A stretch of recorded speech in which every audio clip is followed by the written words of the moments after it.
Coming to you from sunny Orlando, Florida, welcome to the Paperstac Podcast, where we cover current topics in the note industry, give you tactics for your note business, and talk with industry leaders to make you a better note investor. And now, your hosts, Brett Berkey and Rick Allen. All right. I don't know which episode this is. It's in the 20s, late 20s, I think. So new year, we got the goals we set out for Q1 was to have guests on the podcast. And by golly, we've done it. First guest. Our first guest, Mr. Jamie Bateman. What's up, man? Welcome to the show. Thanks for having me, guys. I guess you don't have to do any work the rest of the year. But Q1's done. Q1's done. Q1's done. Q1 is certainly in the books there for work. Jamie, let's talk about, I want to unpack a little bit here, talk a little bit about you, how you got into the business, how long you've been in the business. You've had this sort of meteoric rise. And I know it's not been a long time in the business per se, but you've really come such a long way. And I would say a very short amount of time. And I think a lot of the listeners out there would certainly benefit from hearing your story. With that, I just want to open it up and you can unpack and tell us about you and how you got here. Sure. January 1976, I was born. No, I'm just kidding. No, so my wife and I were in kind of real estate investing we've been doing buy and hold rentals for about 11 years. We both worked for different title companies and I worked for a mortgage company back in the day. So note investing wasn't entirely foreign, but it really didn't dive into note investing until about 2.5, 3 years ago. Coming up on 3 years is when I actually started our note business. So we've done a bunch of BRRRR investing and we still have those properties. But it was one of those where I was just looking for something a little more quote unquote passive, I guess, but that's a whole separate topic. But started researching kind of tax lien investing and note investing on the pockets and just started reading books and learning and eventually decided to take the plunge about 3 years ago. That's cool. Wow, that is cool. You took the plunge. Do you remember the first note you purchased? First two were right around the same time, like same week. And it was, I did a joint venture with Chris 70. And then I also did a more kind of a blend of a hard money loan and an actual note where I didn't buy an existing note. It was through a note broker and that was originated and I actually still own that note. Those were the first two. And then I don't really count those as my actual first notes because I didn't go through the process myself fully. And then I bought a $6,000 CFD, which I've since sold. Wasn't super profitable, but we were able to work through the mechanics of how do you buy this asset and how do you do due diligence? And it's one of those where you can learn, you can take training and everything, but I learned by doing. So that the first 6 months of the business, frankly, I was a little too passive. And once I started buying my own assets, especially Rick, every note is different. It's impossible to be fully ready. It's parenting. I don't think you're ever fully ready for that. But yeah, so you got to roll up your sleeves and jump in. I don't tell people to throw caution to the wind, but that's how I learn is by doing. Yeah, I know. When I started in the real estate investment space, I worked for a nationwide wholesale firm. And they always talked about, look, get your investors, if it's somebody's first time, let them understand, look, if you can get around the track and not necessarily lose money or maybe lose a little money, but just go through the mechanics of investing in real estate, that first turn around the lap is not going to be your best. Trust me, it'll get better and you'll learn a lot. And that's for me, that when you said that, it resonated because that's how it was for us when we bought our first note. I mean, we did super well with it, but it was one of those things where I was like, it's $8,400. This is worth taking a risk on $8,400. I'm going to learn enough. And fortunately for us, here we are today. People spend a lot more than that on training programs, right? Oh my gosh. Yeah, we did. You talked about like getting in, starting to read books. How did you meet Chris? Did you meet him? Did you already know him? Or?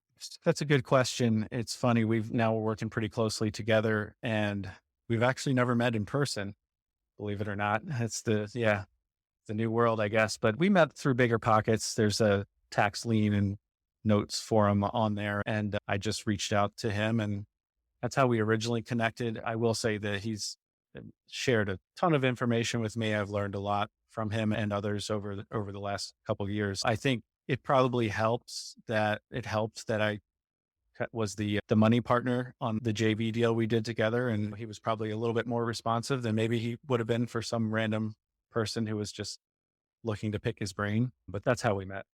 Oh, that's cool. So another thing you were talking about too, what I wanted to definitely cover today is some of the banking stuff. Yeah. You're talking about how it reminded me when you said the money part of it is that it's the system that actually you introduced me to that I had heard of. I bought the book, The Rockefeller Principles, and Garrett Gunderson and a couple other those. I've gone through that even as far back as there was one, Bank on Yourself with Janet Yellen or Pamela Yellen. Yeah, it's an old book. So like the concept had been kicked around in my head for years, but then it was only until I never really knew somebody who's done it. And I was like, I found it through your website. I went to your website, saw the Wealth Without Wall Street group. And I was like, what is this Wealth Without Wall Street? And then when I got in there, I was like, oh, this is pretty cool. And then that's when you talked to me and told me how you're using it for your note business. And then I went ahead and took the plunge, talked to the guy, talked to Ernie over there. And I am now Infinite banking. Yes. Infinite banking. But I'm just a very much a noob at how the system still works. But I know you're now well versed. Before we go racing into that, I want to finish up just how he got to where he is with the notes. Oh, okay. Yeah. So you bought a couple notes. I imagine a couple months on that fast. Like, how did you go from, I don't know how many notes you personally have right now, but how did you go from there to where you are currently with your note portfolio? We've got a little under 40, so it's all relative. We don't have 5,000 notes or anything, but I think once I eventually felt comfortable using my own money and I didn't want to rush that process, then I did start doing some joint ventures with people. And in 2020, I actually ended up pivoting more towards selling partials. So those were a couple ways to use other people's money to expand my own portfolio. I think one of the challenges is finding notes. We can get into all that, but which you guys obviously offer a solution for that with your platform. It was just one note at a time and for a period of time. And then it was more, okay, I think I can buy 3 to 5 notes, small tranches. And it's a little bit scary when you put in a bid for 5 notes when you've only ever bought one. It's, what if I get these? Right. What if I win? Yeah. Now what? So I think that's just the life of an investor or entrepreneur is it's a constant tension between you never have all the information. You're never 100% knowledgeable in a particular subject. So you've got to take some risk, but not crazy risk. So you've got to figure that out for yourself. Right on. So then you said you started using your own capital at that point. You stumbled across the infinite banking or? Yeah. So I'd heard of infinite banking previously, kind of like Brett alluded to for himself. And I just, for some reason, there's several reasons, but it's a very controversial topic, or it's either not well known or it's love-hate. It's way more controversial than I personally think it needs to be.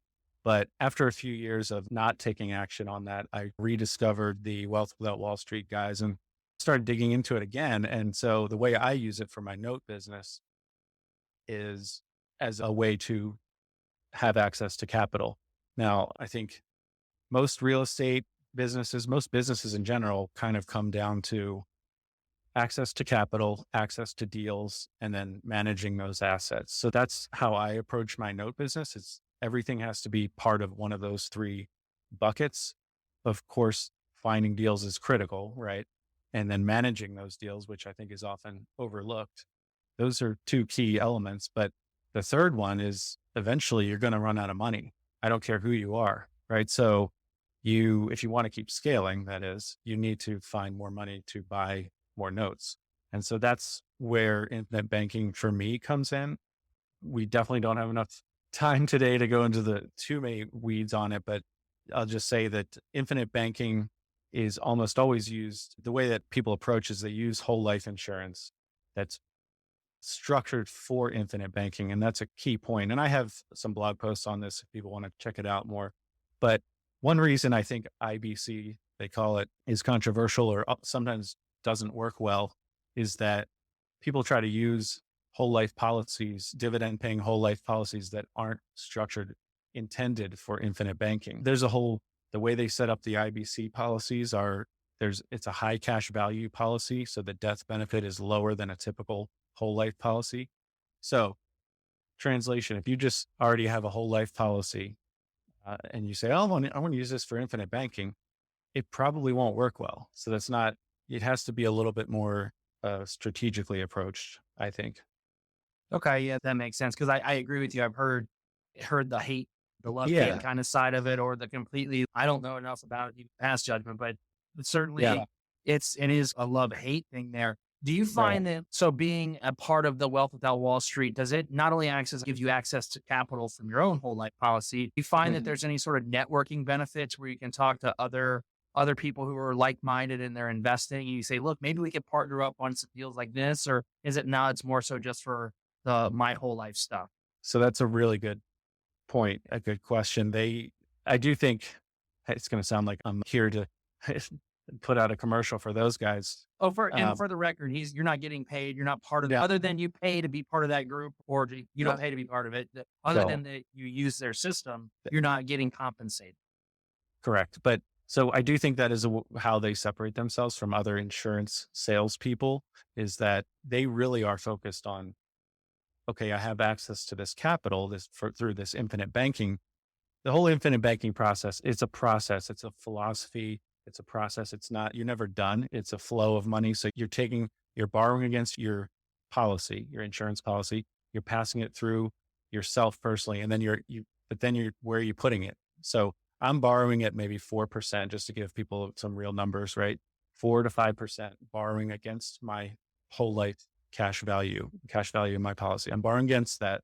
And then I've got to make more than 4 or 5% somewhere, right? For the arbitrage. What I've done is put that into my note business. So the Wealth Without Wall Street guys really offer a community where it is exactly what you said, Rick. Once you get beyond the whole life part side of it, which honestly, I don't spend too much time on that, because once it's set up, it's boring. And I don't need to know all the ins and outs of the policy and how it works and everything. I just need to know how much can I borrow. And now I can focus on my note business. So those guys will offer many different investment opportunities or different ideas, and a community of like-minded folks where they can discuss real estate, land flipping, note investing. They're big on just small business, like I know you guys are, and just investing in yourself, right? So that's a critical piece. And then eventually you're taking those profits back and you're paying back those loans that you took out initially. So it's a never ending process, but I do find that community adds a lot of value. Are you new to the mortgage note industry? Have you been wanting to learn the step-by-step process to purchase your first mortgage note? Well, you're in luck. We've convinced our CEO, Rick Allen, to break down everything he knows about mortgage note investing. Through a series of 50 videos, you'll get everything from start to finish of where to purchase notes, how to purchase notes, and all of Rick's investing techniques he has developed over the many years.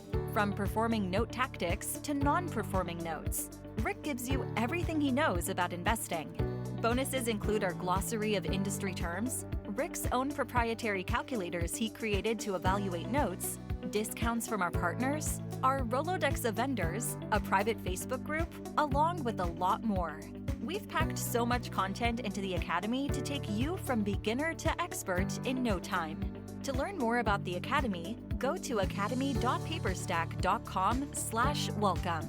Again, that is academy.paperstac.com/welcome. Yeah, they have some of the things that when I first joined after, I think it was just that night I joined I saw your link and I went to it. They have a lot of stuff on, not just that, not just on the policy it's set up and everything like that. That's further down, Right. but they have pre stuff you need to do. Here's how to do automatic budgeting, and here's how to pay down debt. And here's how to do tax structuring. And then when I went through the process, there's one of the guys I went with is Ernie, and he really, I was like, man, are you guys getting paid for this? Like, how are you guys make your money? Because they were like really saying, okay, this is how, okay, based off your situation, this is what we did. And we'd go back and forth, and he kept teaching me more. And now they have every Thursday is the roundtable at 4 p.m. today. And so that's one of the things I've been trying to make it to more. But besides that, the inner circle is where all the magic in the back end happens. Where, the funny thing is, there's no investors in there because you know why? Because they're on the Paperstac. I'm like, hey, what are you doing here? I know you. Hey, what are you doing here? One of those things, like. But I do think note investors in general, my wife and I, we have money in stocks, and I'm probably not as anti Wall Street as they are. And we have self-directed IRAs. They don't like anything where they're a little more extreme than I am with it. And that's the thing. I view it more as a tool, right? It's not my entire, I'm not saying they worship IBC or anything, but it's just a tool. And it's one of your three buckets, right? It's one of your three buckets of finding. Exactly. And it's only part of one of those three buckets, really. And it doesn't have to be for notes. You can use it for, honestly, they use it for vacations and things that you would otherwise already spend money on. There's a Becoming Your Own Banker by Nelson Nash is the book that they always go back to. And he walks through case studies of why it's better to actually borrow from your life insurance policy as opposed to paying cash for something. And that's really in the weeds, but I just think it's really misunderstood, and I have nothing to gain by promoting it. But Dave Ramsey, for example, put out a recent video where a caller calls up and gives Dave 30 seconds of information on what should I do here. And he just bashes infinite banking. And the thing is, what's that? Yeah. He said it's a scam. You saw that. Yeah. He said it's a scam but the thing is, he rattles off all these falsehoods about it. And Dave's a super smart guy. He's done a really good job at building his business and everything. But my point is, people just bash it without even researching it. Look into it first. Maybe it's not for you. It does have some drawbacks. Everything does. So it's expensive at first, right? It is more expensive than term insurance and invest the difference. It's not perfect, but they have found that whole life policies are the best tool for infinite banking. And infinite banking is really a larger concept. But I do find that in general, note investors tend to be, it's viewed as notes are not your traditional investment asset class. I think it makes sense that sort of like you said, Brett, that the IBC world might cross over into the note world. And you got your Venn diagram with people like me in the middle where we're doing both. So it makes sense. Sure. No, the one thing I thought was important and interesting, this is that, take it for what it's worth, is that no one can ever take a life insurance policy away from you. If you were to ever get into like bankruptcy or foreclosure, or someone sues you, things that are untouchable based on law forever is life insurance and policies can never be touched. And life insurance policies in the whole life form are transferable. So after I pass away, I can transfer all that wealth that I've built up in the system for the entire long of the policy. And then I just transfer that via trust to my heirs, my daughters and my wife, and they can keep it and keep growing that, keeping the same system. So that's where they called it the Rockefeller principles, where this is how they did the difference between Carnegie's and the Rockefellers. So one of the real quickly on that point, Brett, one of the key points that they talk about is that you don't know where your life's going to go exactly. So some of these plans, so I'll give you a real world example again. So my wife and I, we have some 529s for our two kids. We were feeding money into that early on, and they've grown, and that's great. But because of the pandemic, we actually just put my daughter into private school last week. And so we pulled out 10 grand from the 529, and that helps for sure. But if I'd been funding a whole life policy starting 15, 20 years ago, they don't ask any questions. I can take a loan out and I have the money within 2 to 3 days. It's completely up to me how I want to use that. So I could have been funding those policies instead of these 529s that have all these restrictions.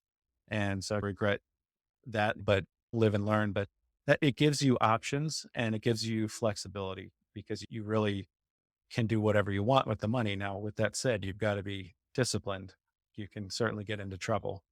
For sure. Yeah, I wanted to make my first use of it was a car. I figured out, I was like, I'm going to buy a car. I'm going to be paying financing to somebody. I'm going to be paying it to myself. So Rick thinks it's crazy right now. We're down to one car right now, and we don't go anywhere. Your wife doesn't work. My wife works. I have 3 kids. And I got a chauffeur to work right here. Yeah, we live in the same neighborhood. Brett's constantly, hey, can I ride? I'll give him some gas money one day. I think I paid for his lunch, once in 20, something like that. Okay, that's good, Infinite. Let's talk like your no business. Is it just you, or do you and your wife invest together? Or are you both actively managing? What's going on? Good question. Yeah. So because my wife did have experience in the title business, and she saw, initially it was just me. So we're partners with the real estate stuff. But once we had that up and running, we hired a property manager 2 years ago for our rentals. And there's not much for us to do at this point with those, which is nice. But so with the note business, she saw me doing this on my own and she's like, all right, I can help you out. So for 2020, she was actually an employee of the company. We've since changed that and I fired my wife. No, not really. But so she's helped me tremendously this past year. Now I actually have a contractor who works part-time. His name's Stephen Berkey. He's in the Facebook group, the Good Deeds Facebook group. And he's really good. He's a newer note investor. He tried to help me. He approached me in, I think, March, April of 2020 and said, let me know if I can help you with due diligence or just, he wanted to learn. And one thing I really appreciated was that he was trying to add value. The timing wasn't great then. He came back to me a few months later and it was perfect. My wife was spending a ton of time with my son because she's essentially his teacher's aide all day long at this point because of the homeschooling, virtual schooling. And end of the day, I have one part-time contractor. We use Podio. It's a note software built on Podio, not just Podio itself. And so we're looking to grow for sure. We've been growing the last couple of years.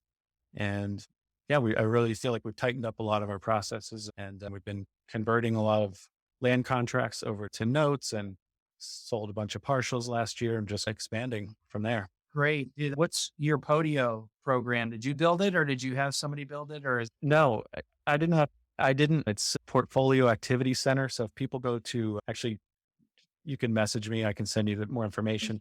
But is it Richard McGrew? So Yeah. We actually just interviewed him on our podcast. It's not out yet, but he's great. And so he built it and there's different levels. There's a very inexpensive model on the free Podio version. And then I recently upgraded both sides of it. So I upgraded the Podio subscription as well as my subscription with Richard. But yeah, he's fantastic. I don't think he just doesn't advertise enough. He's very responsive and he knows the note business as well. He's not just a software guy. And I don't mean that to slam any software guys, but he knows both worlds. which is key. Yeah. When you have something built for an industry by people in the industry like Paperstac. So Mike's not in the industry, but Mike's a developer and I'm in the industry and TJ's in the industry and it helps it to where you can really look, I know what we need. And so you tend to get it right the first time out of the box. So we're working with him to automate some like doc prep processes and also using it as a CRM. Podio's, it's old. Some people think it's archaic. They're not putting a ton of money into it, I don't think, to make it flashy, but it's reliable. So far, it does what we need it to do. And I don't need to spend 10 grand on infusion software. What's some other crazy, the mortgage office or some crazy program? Yeah, we went down that road. So, well, we're coming up on time. Brett, what else? Yeah. What closing comments you have? Nothing, just Any questions? Favorite book? Number one book you'd recommend to people?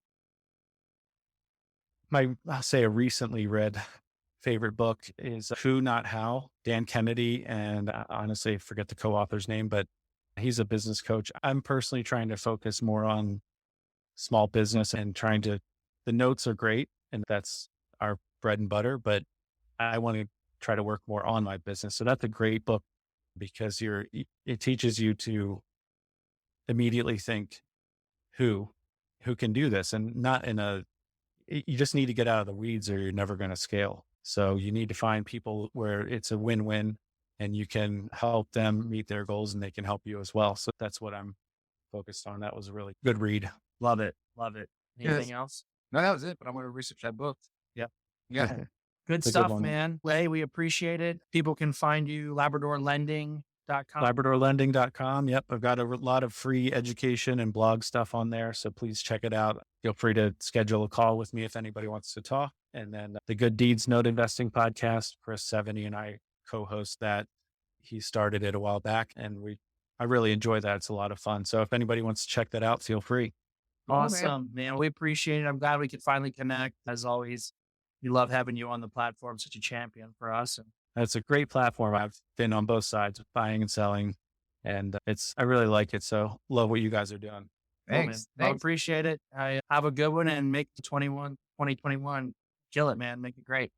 Sounds great. You too. Take care, guys. Thanks for having me.